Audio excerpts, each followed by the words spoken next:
I didn't sign up for this. That's what the text said. Just 5 words, sitting under a screenshot of our empty joint account.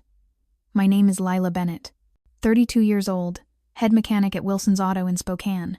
4 hours earlier, I'd been sitting in a doctor's office, hearing words like lymphoma and treatment options and survival rates. Stage 2, treatable, but a long road ahead. I called Vincent from the parking lot, told him to meet me at home so we could talk. He said he was busy, had errands, would be back later. When I got home, half the closet was empty, his suitcase gone, wedding photo removed from the nightstand. Then the text came, along with the screenshot showing he'd transferred our entire savings, $38,000 we'd put away over 5 years to an account with only his name on it. I stared at the message for a full minute, typed back 2 words, "Take care." Then I put my phone down, opened a beer, and sat on our back deck watching the sunset. Didn't cry, didn't throw anything, just sat there, feeling the weight of everything shift. The cancer I could face, the betrayal was something else entirely. Tamara from next door saw me sitting there and walked over to the fence. "Everything all right?" Saw Vincent peel out of here earlier with his car packed up. "Got some health news," I said. He didn't take it well. Tamara nodded, not pushing for more. "Let me know if you need anything. Leo makes a mean casserole." "Appreciate it," I said. After she left, I went inside and pulled out the folder my Aunt Brenda had given me last month. She'd retired from estate planning last year but still kept her hand in. When my grandmother passed in February and left me that small piece of land up north, Brenda had helped me get the paperwork straight. "Everyone needs their affairs in order," she'd said. "Especially when you're married. Protect each other." I'd started the process, updated my will, listed Vincent as co-owner on the '69 Mustang I'd restored, though I hadn't filed the final paperwork with the DMV yet. Set up a secondary account at a different bank for the land sale proceeds when that went through. All to protect us. To protect him. Funny how things work out. I picked up my phone and called Brenda. When she answered, I said, "Remember that conversation we had about estate planning? I need to make some changes." There was a pause. "Everything okay, Lila?" "No," I said, "but it will be." I met Vincent at my buddy Daria's wedding in 2016. He was a paralegal at a law firm downtown. Smart, quick-witted, charming. We moved in together 6 months later, married the year after that. The first few years were good. We saved for a house, found a fixer-upper in a decent neighborhood. I spent weekends replacing cabinets, refinishing floors, installing new plumbing. Vincent chose paint colors and furniture, posted before and after photos online, called us a renovation success story. My mom died when I was 13. Dad raised me and my brother on a teacher's salary. Taught us to work hard, live within our means, and always have a backup plan. After Dad passed 2 years ago, that backup plan became even more important to me. Vincent came from different stock. His parents gave him everything: college tuition, new car every few years, down payment for our house. They never understood why he married a mechanic.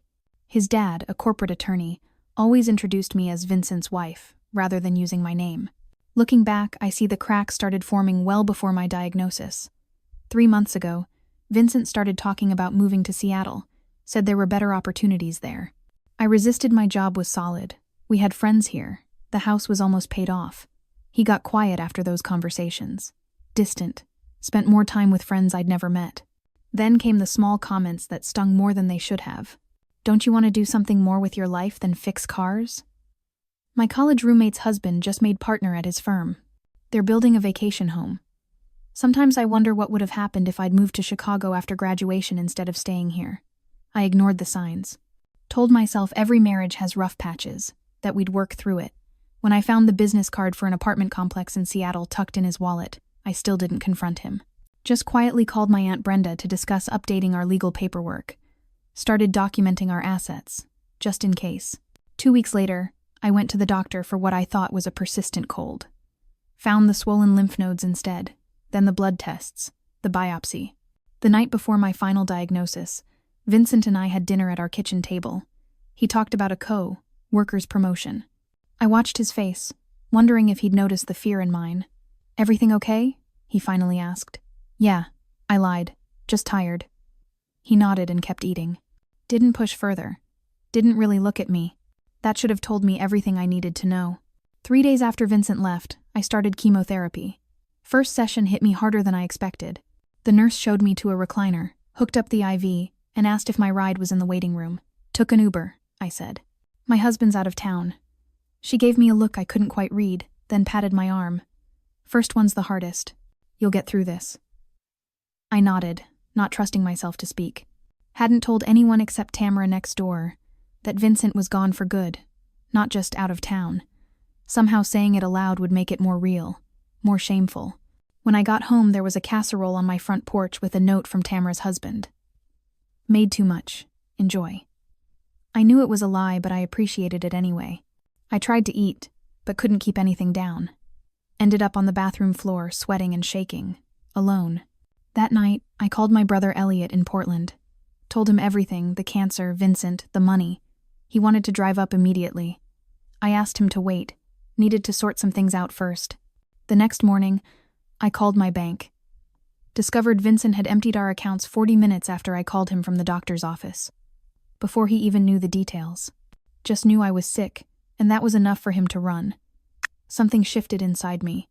The sadness hardened into something else. Not anger exactly. Purpose. I drove to my Aunt Brenda's house that afternoon. Brought all our financial documents, property records, everything. He can't just take your money like that, she said, reviewing the statements. Joint account, I reminded her. His name's on it too. Brenda took off her reading glasses. Lila, what he did wasn't just cold. It might have been illegal. Taking all the money when he knows you're sick, knows you'll have medical bills. Can I prove that? That he knew? She thought for a moment. Phone records would show you called him right after your appointment. The bank statement shows when he made the transfer. If you documented your diagnosis date. I pulled out my phone, showed her the text he'd sent. I didn't sign up for this. Brenda's expression hardened. That's pretty damning. We spent the next 3 hours mapping out a strategy. The Mustang title change, the land sale, my medical insurance and treatment costs, documenting everything. When I left Brenda's house, my phone buzzed. Email from Vincent's cousin Megan, who'd always been friendly to me. Lila, I heard what happened. I'm so sorry. I don't know what Vincent is thinking. Just wanted you to know I'm here if you need anything. I stared at the message for a long time, then replied, Does Vincent know about my diagnosis? Megan's response came quickly. Yes. He told everyone you have cancer but said he couldn't handle it and needed a fresh start. My whole family is shocked. This isn't right. I thanked her and put my phone away. Drove home with the windows down, feeling the summer air on my face. For the first time since the diagnosis, I felt clarity. I knew exactly what I needed to do. 2 weeks into treatment, I got a letter from Vincent's lawyer. He wanted a divorce. Cited irreconcilable differences. Requested to be removed from the mortgage but wanted half the equity in the house. Said nothing about the money he'd already taken. Nothing about my illness. I took the letter to Brenda. Pretty bold, she said, scanning the document. Takes all your savings knowing you're sick, then wants half the house too. What should I do? Don't respond yet, Brenda advised. Let's see how far he wants to push this. The next day, I got a text from a number I didn't recognize. Lila, it's Vincent. This is my new number.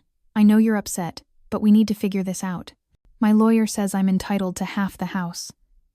I didn't respond. 3 days later, another text.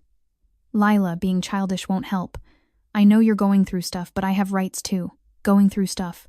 Like cancer was a bad mood I needed to get over. I blocked the number. My 3rd chemo session hit me hard. Couldn't keep food down for 2 days. Lost 12 pounds.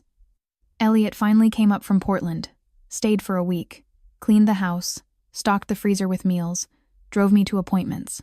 The day before he left, we got another letter from Vincent's lawyer. More demands. More threats about what I owed him. Elliot was furious. After what he did? He's lucky you haven't taken him to court for the money he stole.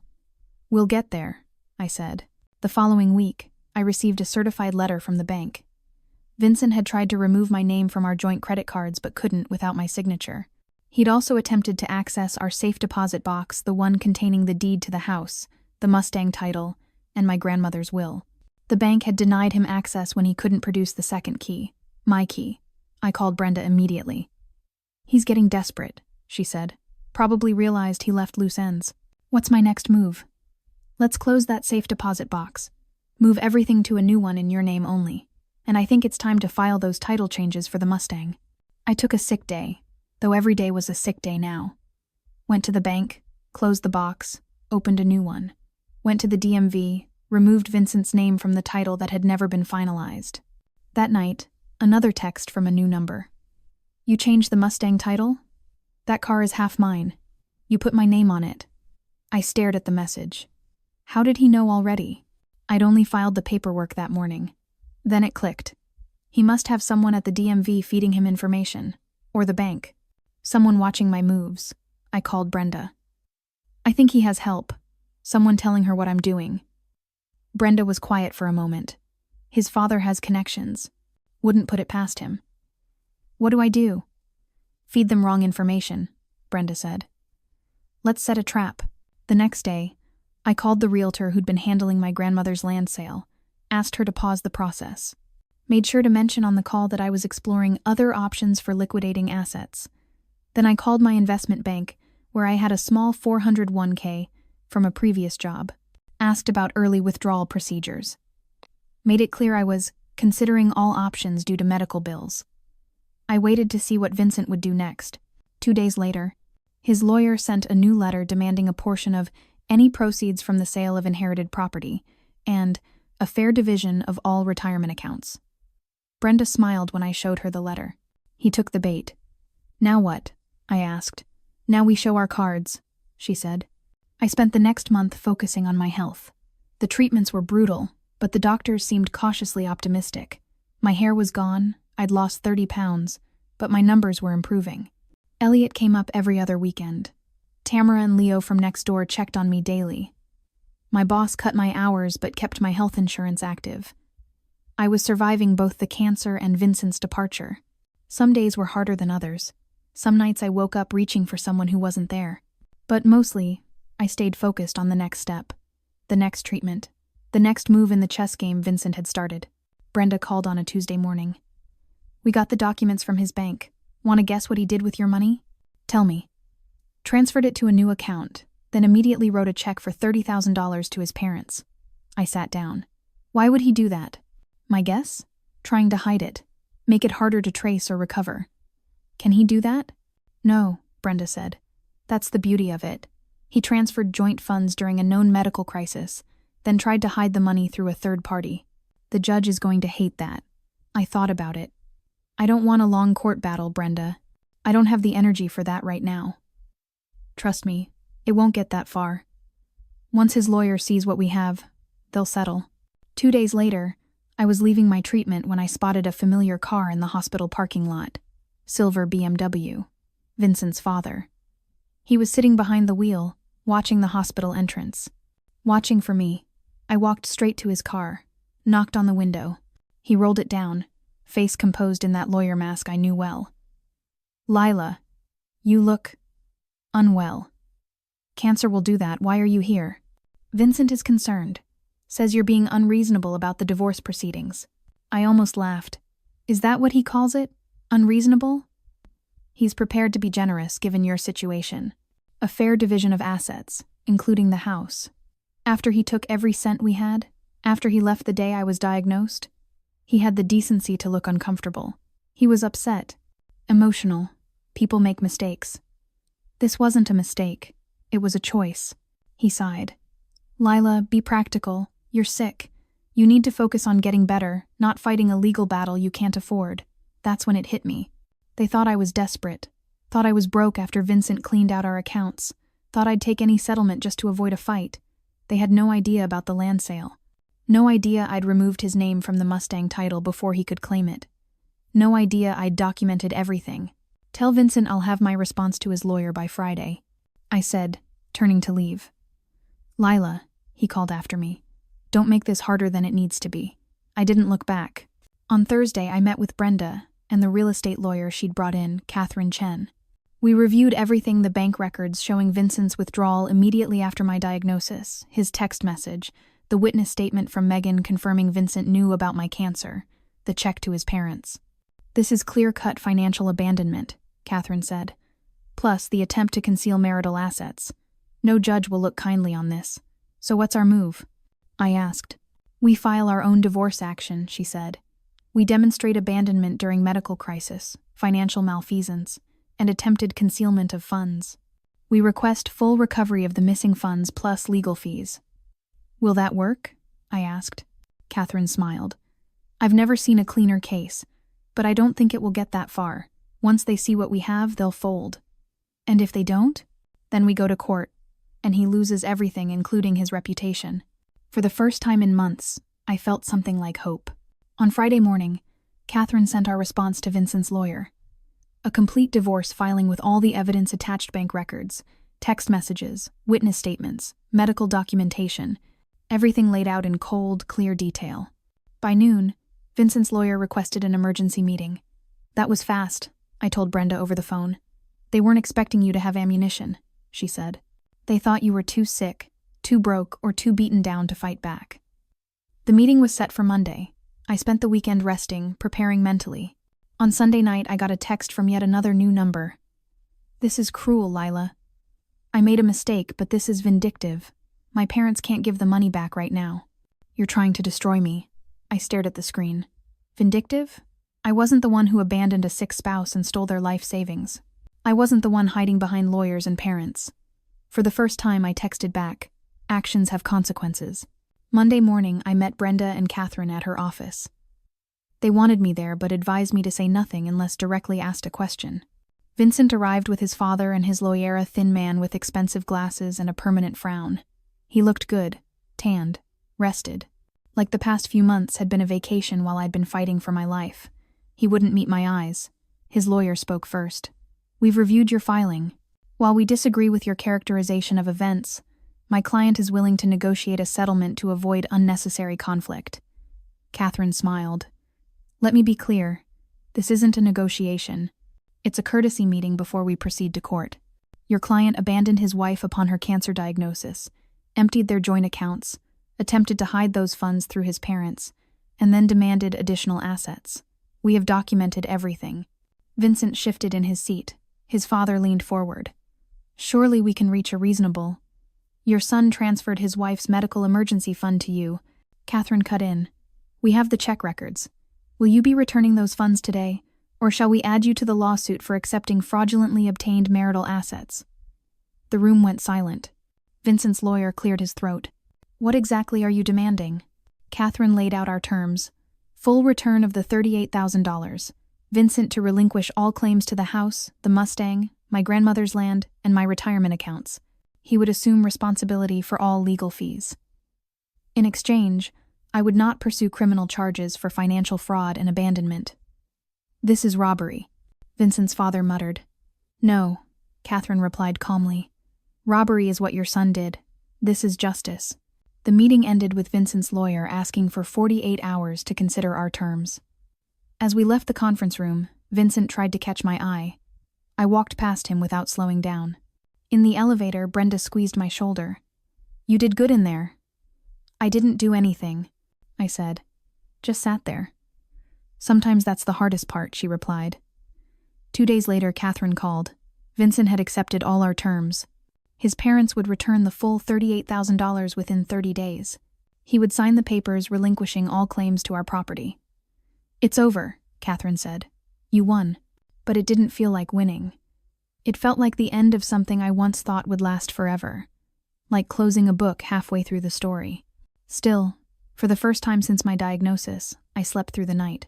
The settlement money arrived exactly 30 days Latera cashier's check for the full $38,000.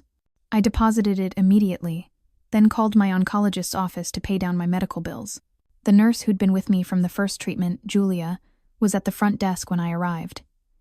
You're looking better? She said. Numbers came back good last week. Feel better too, I said, handing over the check.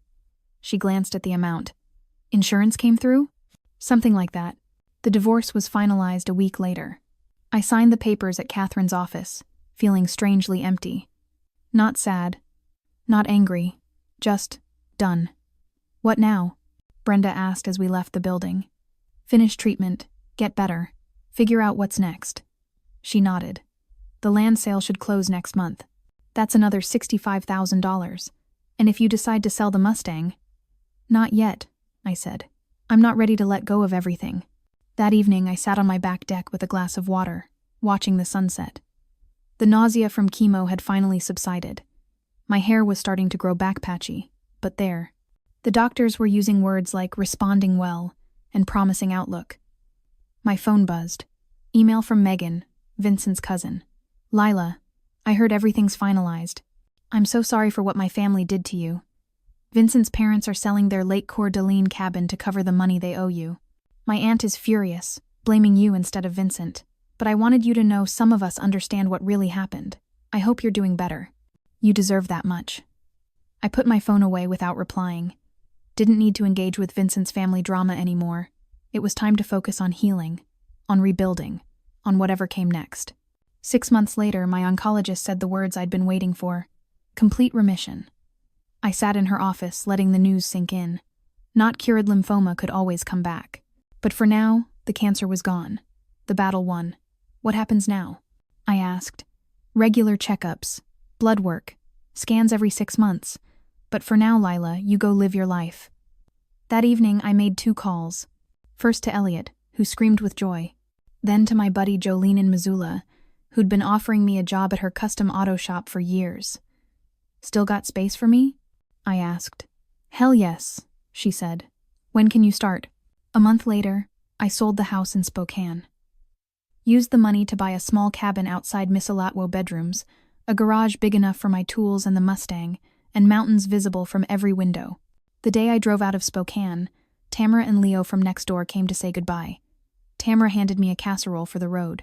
I thanked them for everything: the meals, the lawn mowing, the quiet support when I needed it most. You doing okay? Tamara asked. Really okay? I thought about it. Getting there. 3 months into my new life in Montana, I got a text from an unknown number. Vincent again. I heard you're in remission. I'm glad. I know you won't believe this, but I think about you often. I made a terrible mistake. I was scared and selfish. I'm sorry, Lila, for everything. I read it twice, considering whether to respond. In the end, I typed back just 4 words. I survived. Be well. Then I blocked the number, put my phone away, and went to work on the Mustang. Not to sell it anymore, to keep it. To restore it again, this time just for me. Some things, once broken, can't be fixed. But others, like that car, like me, can be rebuilt stronger, steadier, ready for the open road ahead.